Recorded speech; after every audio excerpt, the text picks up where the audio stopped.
Եթերում հերթապամաս հաղորդաշարի կիրակներյա թողարկումն է, բարև ձեզ, այսօր մեր ծրագրում կարող եք դիտել։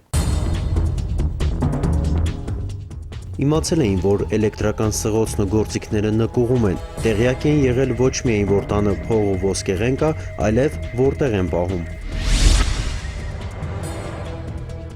Խուզարկությամբ հայտնաբերվեցին 49 հատ 500, 67 հատ 1000, 41 հատ 5000 անվանական արժեքով Ռուսաստանի Դաշնության ռուբլու նմանվող ձևաթղթեր։ Ձեռնարկված միջոցառումներով պարզվեց, որ տեղեկությունը տրամադրողը ստել է, տղամարդուն դանակ առել են ոչ թե Խանջյան, այլ Կորյունի փողոցում։ Նախ պաշտոնական տեղեկատվություն։ Դեկտեմբերի 7-ին ոստիկանության պետ գեներալ լեյտենանտ Վլադիմիր Գասպարյանը բարձրաստիճան սպաների ուղեկցությամբ այցելեց ոստիկանության զորքեր և ներկա եղավ հասարակական կարգի պահպանման զորամասերից մեկի մարտավարամասնագիտական վարժանքներին։ Ոստիկանության զորքերի հրամանատար գեներալ լեյտենանտ Լևոն Երանոսյանի զեկույցն ընդունելուց հետո Վլադիմիր Գասպարյանը ողջույնի խոսքով դիմեց զինծառայողներին։ Ձեր մատուցած ծառայությունների համար ես հպարտանում եմ ձեզնով, տղերք։ Հպարտանում եմ ուժեղամ ձեզանով։ Շնորհակալ երախտապարտեմ ձեզ, ձեր ընտանիքներին, այս զրկանքների համար, որ դուք ապրում եք։ Ու խոնարհվում եմ ձեր առաջ լինելով ձեզանից մեկը։ Վլադիմիր Գասպարյանն ու նրան ուղեկցող անձինք ծաղիկներ խոնարհեցին սահմանների պաշտպանության ժամանակ և ծառայողական պարտականությունները կատարելի զոհված ոստիկանների հուշակոթողներին։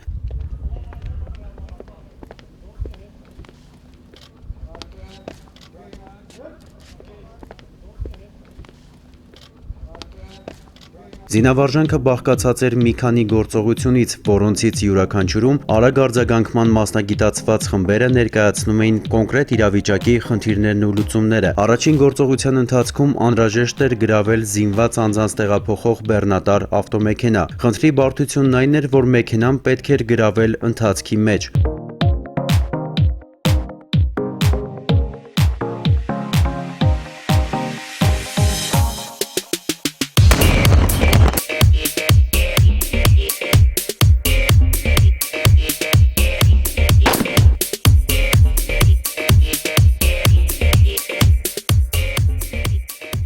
Հատուկ վաշտի զինծառայողների գործողությունից հետո իր առաջադրանքի իրականացմանն անցավ երկրորդ գումարտակի առաջին վաշտը՝ փախուստի փորձ կատարող մարդատարի կանգնեցում, այնտեղ գտնվող անձանց վնասազերծումով, ինչին հետևում է ձերբակալումն ու ուղեկցումը։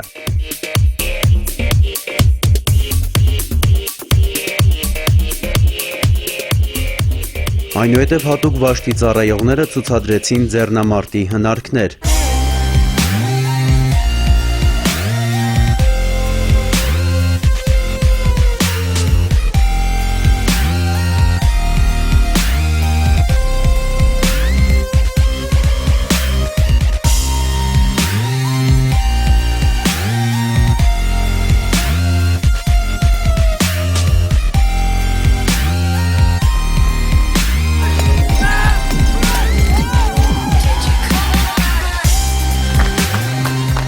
Ահաբեկիչների զավթած շինության ազատագրման գործողության մեջ ներգրավված էին 3 գրոհային խումբ, որոնց կրակային աջակցությունն իրականացնում էին Տիգր հատուկ նշանակության և զրահապատ մեքենաները։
Վարժանքն ավարտվեց ձեռնամարտի և զենքով վարժությունների ցուցադրական ելույթներով։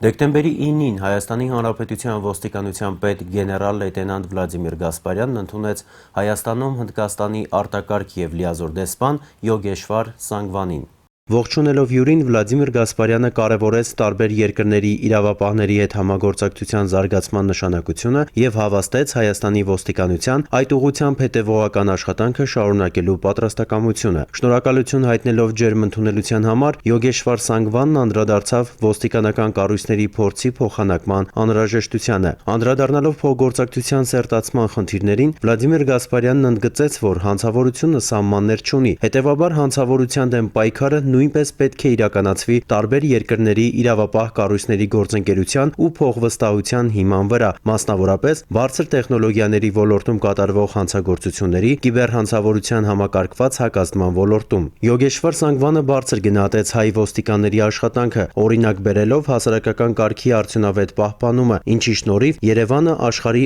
ամենաանվտանգ քաղաքների շարքում է։ Հանդիպման ընթացքում կողմերը քննարկեցին փոխադարձ հետաքրքրություն ներկայացնող այլ հարցեր ևս։ Շարունակում ենք թողարկումը։ Գողությունը կատարվել էր մոտ կես տարի առաջ, սակայն Մաշտոցի քրեական հետախույզները շարունակում էին բացահայտման աշխատանքը։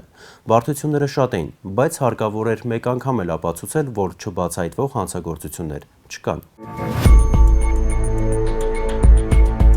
Դեպքն աջափնյակի վարչական շրջանում էր կատարվել ամիսներ առաջ։ Ուշ գիշերով երկու հոգի Եղիազարյան փողոցի տներից մեկի դարպասով ներս էին մտել, բացել ննջարանի պատուհանը, տունը տակն ու վրա արել,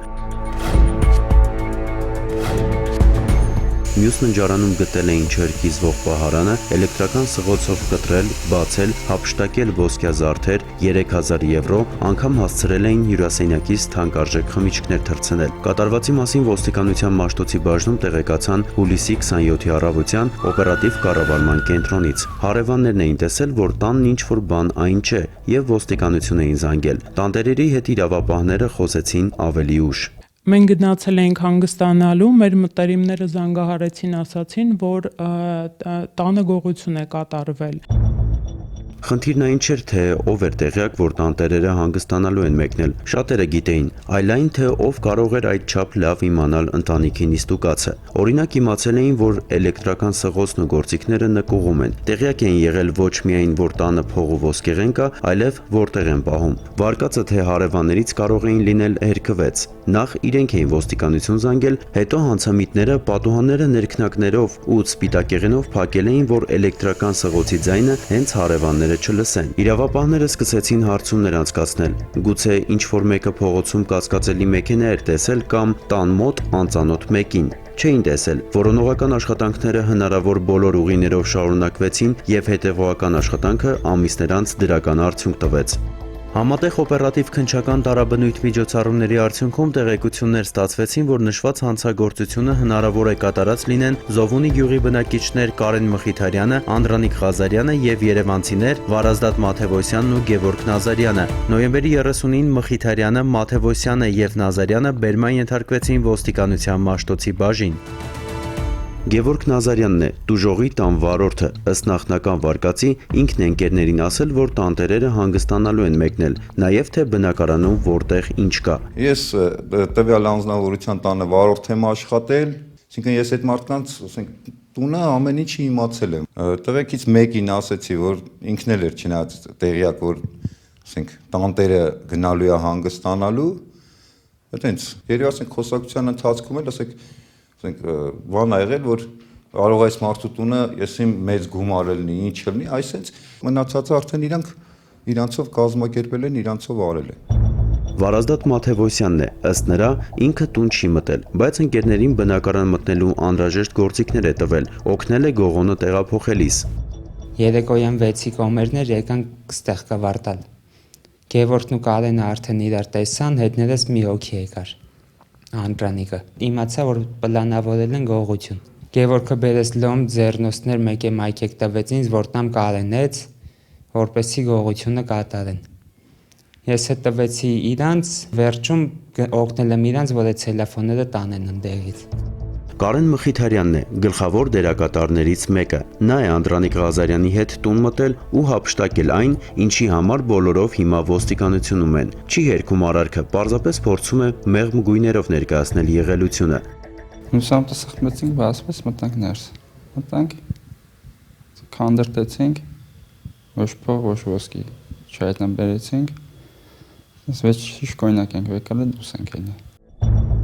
Իսկ չհրկիզվող պահարանի մասին ոչ մի խոսք։ Երևի իրեն էր էլեկտրական սղոցի տակ ընկել։ Իրականում ինչն ինչպես է եղել, քննությամբ կպարզվի։ Ձեռնարկվում են միջոցառումներ 4-րդ մասնակցին Անդրանիկ Ղազարյանին հայտնաբերելու ուղղությամբ։ Քննությունը շարունակվում է։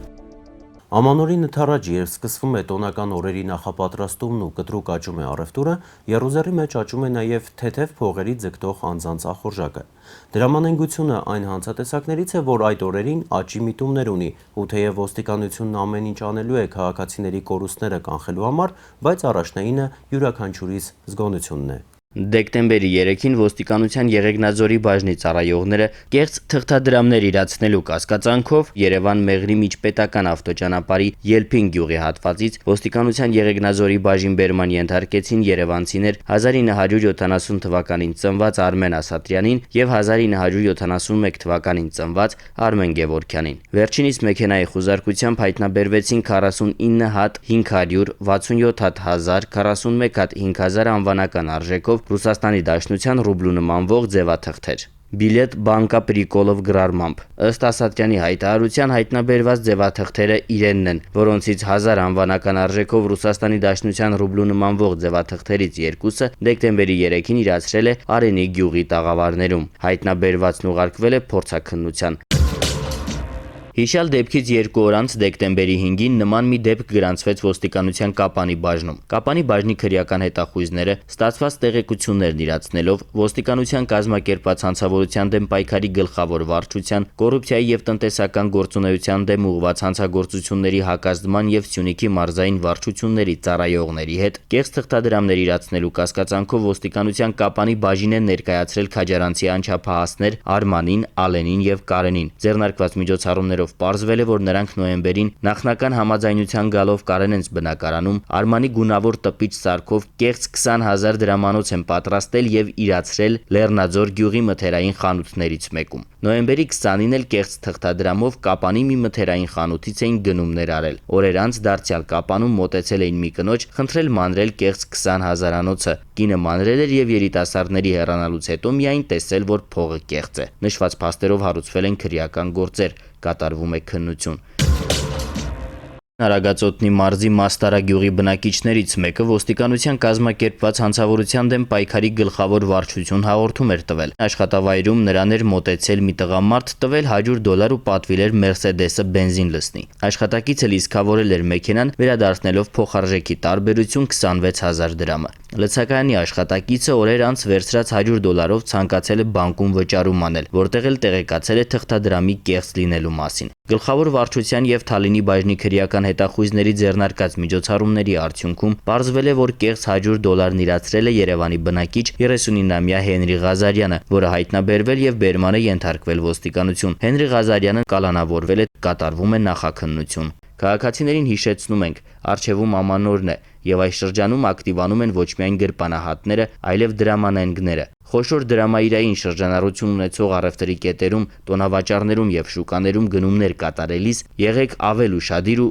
զգոն։ Մարմնական վնասվածք հասցնելու հերթական դեպքն էր, երբ փորձ արվեց շեղել քննության ընթացքը։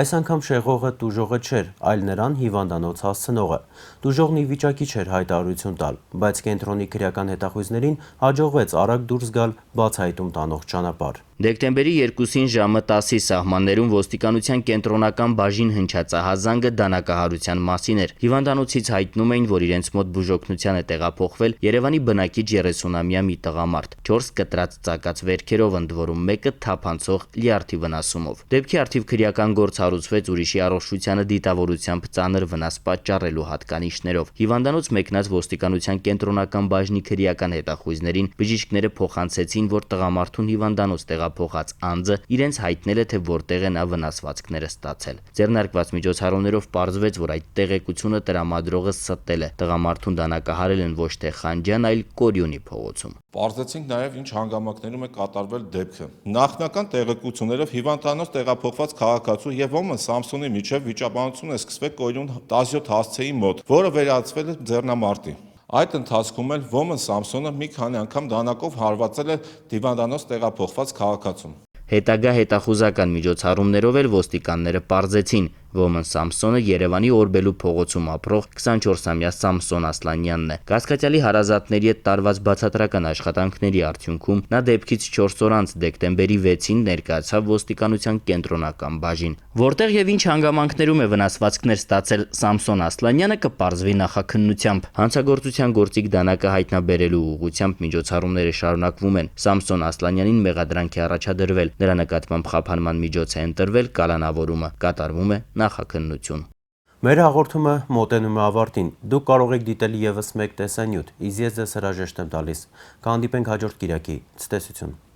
Ֆրանսիայի ազգային ոստիկանության ճանապարհային ծառայության աշխատակիցներն անցկացրին դասընթացներ, որոնց ընթացքում ներկայացվեցին Ֆրանսիայում ճանապարհատրանսպորտային պատահարների վիճակագրությունը, գործող տեսադիտարկման եւ արագաչափ սարքերի համակարգը, ձմեռային պայմաններում ճանապարհային ոստիկանների աշխատավոճը եւ այլն։ Դասընթացները, որ Հայաստանի եւ Ֆրանսիայի ոստիկանական կառույցների համագործակցության շրջանակներում էին, օրինականության, արդարադատության հաստատման գործում փորձի փոխանակման հերթական հնարավորությունն են։ Դասընթացի մասնակիցներին հանձնվեցին սերտիֆիկատներ։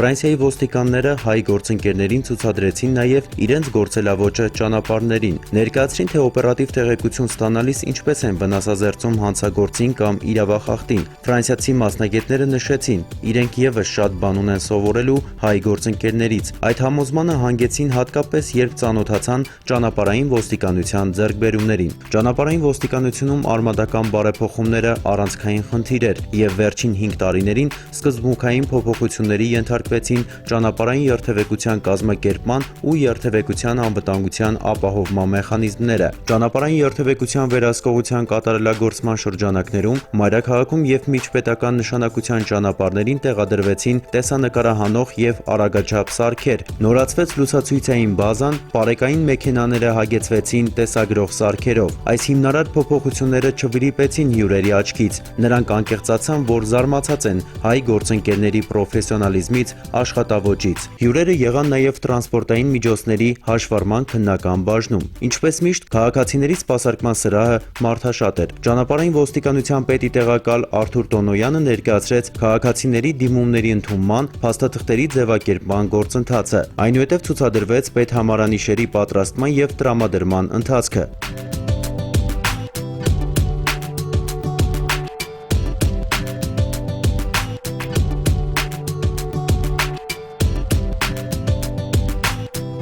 Ֆրանսիացի ոստիկանները եղան նաև համակարգչային տեսական քննական սենյակում։ Նրանց ուշադրությունը հատկապես գրավեց ժամանակակից տեխնոլոգիաներով կահավորված քննասենյակը, քննության գործընթացի թափանցիկությունը։ Ծանոթացան վարորդական իրավունքի վկայականների պատրաստման եւ տրամադրման գործընթացին։ Շատ զարմանալի ու նաև շատ հաճելի էր տեսնել այս բոլոր գործընթացների արդիական լինելը, հավաստեցին նրանք։ Իրենց տպավորությունները կիսեցին նաև տեսախցիկի առաջ։ Այս 5 օրերի ընթացքում մենք այցելել ենք ճանապարհային ոստիկանության տարբեր ստորաբաժանումներ եւ ուզում եմ ներկայացնել իմ տպավորությունները։ Մենք ուզում ենք հաստատել, որ արդիականացվել են ճանապարհային ոստիկանության թե տեխնիկական միջոցները, թե աշխատելավոճը։ Այն, ինչ մենք տեսանք, Հայաստան պետության մեծ կամքն էր արդիականացնել կառույցն առաջին հերթին։ Այս արդիականացումը նաեւ ժողովրդավարական պետություններին հատուկ փոփոխություն է եւ կարող եմ ասել, որ դուք չեք զիջում ոչ մի եվրոպական պետության։ Ուզում եմ հատկապես նշել ճանապարհային ոստիկանության, ոլորտում այն ակնառու փոփոխությունների մասին, որ դուք կատարել եք։ Մենք աշխատել ենք ճանապարհային ոստիկանների հետ եւ պետք է նշենք նրանց պրոֆեսիոնալիզմը, ինչը շատ օրինակելի է։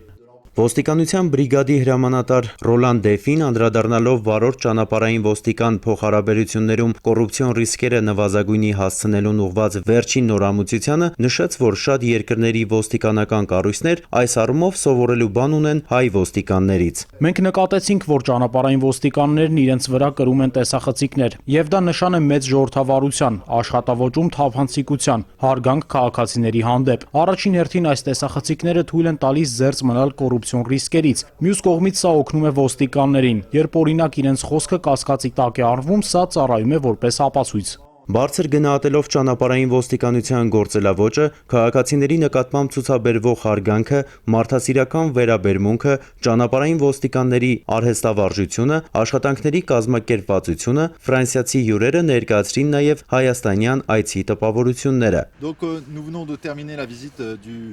Առաջին անգամ եմ այց Հայաստան, երբեք չեմ պատկերացրել Երևանն այսքան մոդեռն, այսքան արդիական տեսնել։ Մենք մեզ հետ անպայման կտանենք ջերմ տպավորություններ թե հյուրընկալության, թե քաղաքի արդիականության մասին։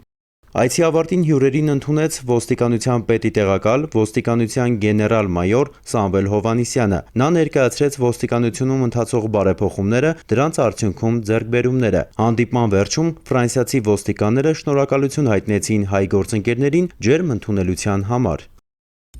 Հաղորդման գործընկերն է Էլիպս ընկերությունը։ Էլիպս 20 տարուց ավելի անվտանգության համակարգերի ոլորտի առաջատարը Հայաստանում։ Եթե լրացել է ձեր 17 տարին, դուք զրկված չեք մեքենա վարելու իրավունքից, չունեք առողջական սահմանափակումներ, գրանցված չեք թմրաբանական բժշկական հաստատություններում եւ գիտեք մեքենա վարել, կարող եք դիմել ճանապարհային ոստիկանություն վարորդական վկայական ստանալու համար։ Տեսական քննության համար 3000 դրամ վճարելուց հետո անձնագրով եւ վճարած գումարի անդորագրով մոտենում եք համակարգչային օպերատորին, նա ստուգում է ձեր տվյալները եւ լուսանկարում ձեզ։